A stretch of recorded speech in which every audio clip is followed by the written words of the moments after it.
देखिए अभी 5 राज्यों में विधानसभा चुनाव हुए। इन 5 राज्यों में से 4 राज्यों का रिजल्ट आ गया कल। एक राज्य का आज आएगा, मिजोरम का कल नहीं आया क्योंकि वहाँ के लोगों का, रीजनल जो लोग हैं उनका एक प्रे होता है, ठीक है ना, ईसाई धर्म के ज़्यादा लोग रहते हैं, तो इसको लेकर के चुनाव आयोग ने एक दिन के लिए डिले किया था। तो 4 राज्यों का जो रिजल्ट आया है वही का शुरू ये 4 क्वेश्चन है। इन चारों पर हम लोग डिटेल बात कर लेंगे क्योंकि यहाँ से क्वेश्चन बनने तय हैं। कैसे क्वेश्चन बन सकते हैं, क्या कुछ होगा, सिर्फ वही मुद्दे की बात करेंगे जो आपके क्वेश्चन एग्जाम में पूछे जाएंगे। कोई भी राजनीतिक बातें नहीं, कोई भी फालतू बकवास नहीं, ठीक ना।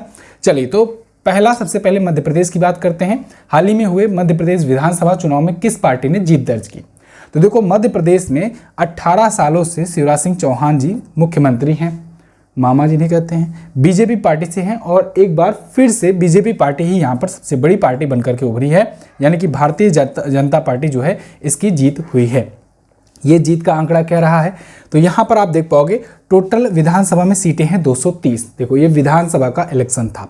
विधानसभा क्या होती है, जैसे केंद्र में संसद होता है अपने, तो संसद में क्या होता है, संसद के 3 अंग होते हैं, राष्ट्रपति, राज्यसभा और लोकसभा। तो राज्यसभा तो उच्च सदन है यानी अपर हाउस है, लोअर हाउस होता है आपका लोकसभा। ऐसे ही राज्यों में राज्य जो चलता है वहाँ पर विधानमंडल होते हैं। अब विधानमंडल भी किन्हीं किन्हीं राज्यों में द्विसदनात्मक और प्लस एक राज्यपाल होता है, कोई कोई राज्य एक सदनात्मक होता है।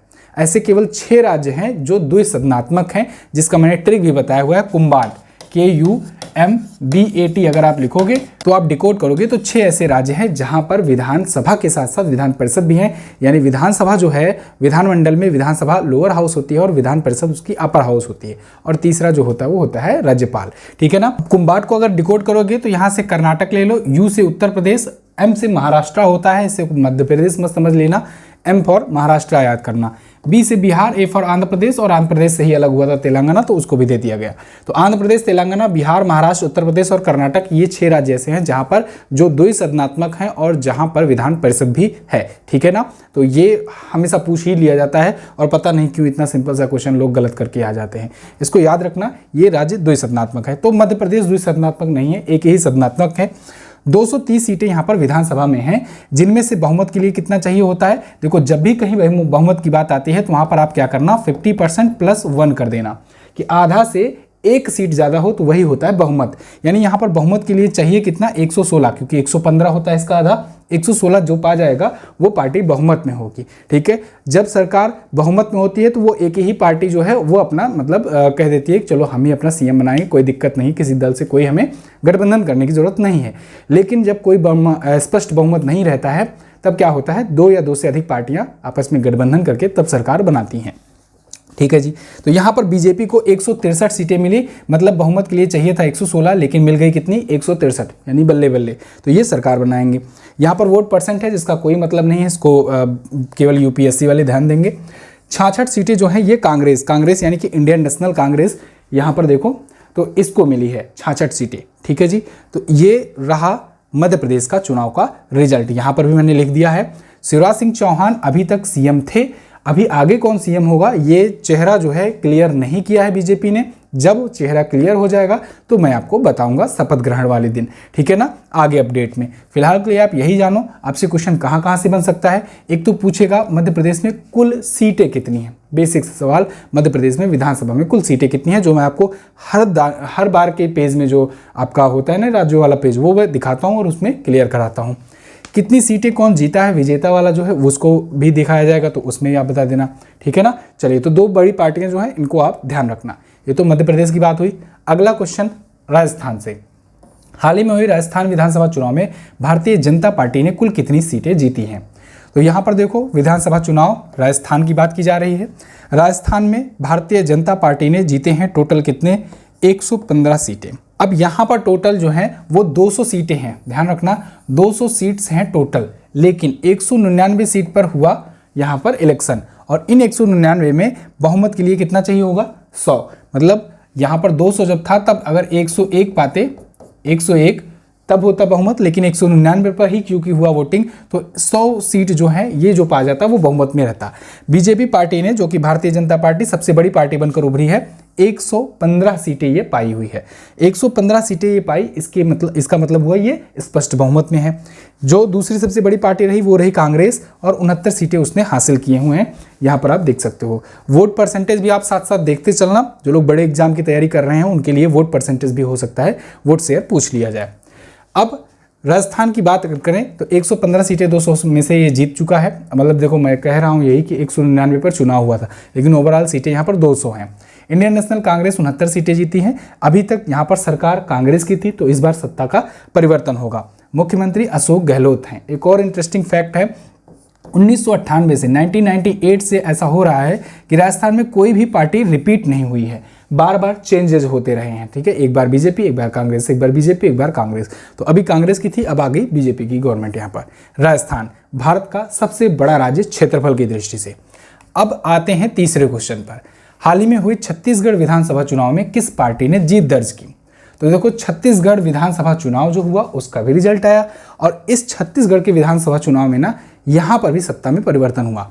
अभी तक यहाँ पर कांग्रेस पार्टी की सरकार चल रही थी, भारतीय राष्ट्रीय कांग्रेस, इंडियन नेशनल कांग्रेस, और अब यहाँ पर सत्ता में परिवर्तन हुआ और बीजेपी यहाँ पर भी जीत गई। यानी 3 प्रमुख राज्यों में बीजेपी ने जीत दर्ज की है। यहाँ पर टोटल जो सीट है वो है 90। इन 90 सीट में 46 पर बहुमत था, मतलब जैसे कि मैंने आपको बताया 50% प्लस 1, तो 45 इसका 50% प्लस 1 मतलब बहुमत। लेकिन यहाँ पर कितनी जीती बीजेपी पार्टी? यहाँ पर 54 सीटें जीती हुई है, और कांग्रेस जो दूसरी सबसे बड़ी पार्टी रही वो 35 सीट जीती। यहाँ के जो सीएम थे छत्तीसगढ़ के वो थे भूपेश बघेल। भूपेश बघेल की जगह पर बीजेपी पार्टी से कोई यहाँ पर बनेगा सीएम। कौन बनेगा सीएम ये भी यहाँ पर अभी क्लियर नहीं किया गया है। एक्चुअली में पूरा चुनाव मोदी मैजिक पर जीता गया है, और इसी वजह से किसी के मुख्यमंत्री का चेहरा अभी जो है स्पष्ट नहीं है, ना हो राजस्थान में, ना कि मध्य प्रदेश, और ना ही छत्तीसगढ़ में। ठीक है जी। अब आगे तेलंगाना की बात।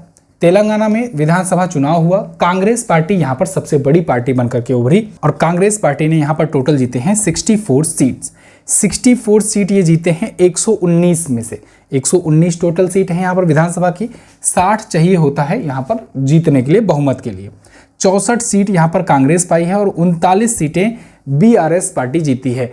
बीआरएस पार्टी ये वही वाली है जो मैं आपको कई बार बता चुका हूँ कि पहले टीआरएस के नाम से था, टीआरएस के नाम से था तेलंगाना राष्ट्र समिति। बाद में इसने नाम अपना बदल करके भारत राष्ट्र समिति कर लिया, क्योंकि ये चाहते थे कि हम नेशनल लेवल पर आगे खेलें। ठीक है, तो फिलहाल अपना भी राज्य गंवा बैठे। ये 64 सीटें कांग्रेस जीत करके अब यहाँ पर कांग्रेस सरकार बनाएगी। यहाँ पर भी स्पष्ट बहुमत आया। अच्छा, एक चीज़ और देखने को मिला, कोई भी राज्य, जो अभी 4 राज्यों का चुनाव आया, आपने देखा चारों राज्यों में जो भी सरकारें बनी हैं वो बहुमत में बनी हैं। ऐसा अमूमन कम ही होता है। कभी कभी क्या होता है कि बहुत बिल्कुल करीब की लड़ाई थी। हालांकि इसमें करीब की लड़ाई है, क्योंकि देखो बहुमत के लिए 60 चाहिए होते हैं और 64 हैं, और इसमें भी अगर मिशन लोटस वगैरह चला कुछ, तो ये 4-5 विधायक अगर इधर उधर हो गए तो फिर यहाँ पर गठबंधन होकर के कुछ भी हो सकता है।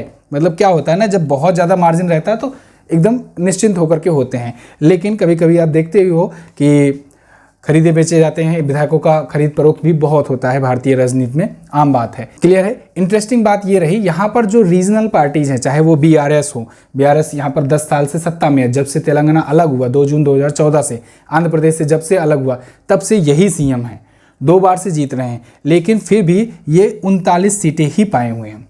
दूसरी बात, आप AIMIM को जरूर जानते होंगे, ओवैसी वाली जो पार्टी है, ये 7 ही सीटें जीत पाई, जबकि वो मतलब सोचो पूरे देश में लोग, बहुत सारे उनके फॉलोअर्स भी हैं और हमेशा मतलब प्रचलित एक नेता हैं, लेकिन फिर भी वो अपने ही गढ़ में केवल 7 सीट ही निकाल पाते हैं। और वहाँ पर बीजेपी जो है ये 8 सीट निकाल ली है। बीजेपी पिछली बार 1 या 2 सीट जीती थी, यहाँ पर शायद दिया भी गया है। हाँ, पिछली बार जो है बीजेपी 1 सीट पर थी, और AIMIM जो है ये 7 पर थी। इस बार AIMIM भी 7 पर ही रह गई, बीजेपी 8 पर पहुंच गई है यहाँ पर। और कांग्रेस पार्टी ने बहुत अच्छा परफॉर्मेंस दिखाया और 64 सीट यहाँ से निकाल ले गई। तो ये तेलंगाना की बात रही। तो ये 4 राज्यों के चुनाव थे और उनके नतीजे थे, बहुत बिल्कुल साफ शब्दों में, बहुत ही कम समय में आपने जाना। आपका क्या ओपिनियन है आप कमेंट करके बताइए। क्या 2024 के चुनाव के लिए जो इसे सेमीफाइनल माना जा रहा था, क्या उसे अभी भी सेमीफाइनल और 2024 को फाइनल माना जाना चाहिए, या फिर भारत अभी जो वर्ल्ड कप में दिखाया, क्या उस तरीके का तो नहीं हो जाएगा कि पूरा मैच जीतते हैं उसके बाद फाइनल जाकर के हार गए। आपका इस पर क्या ओपिनियन है, आप कमेंट करके हमें ज़रूर बताइएगा।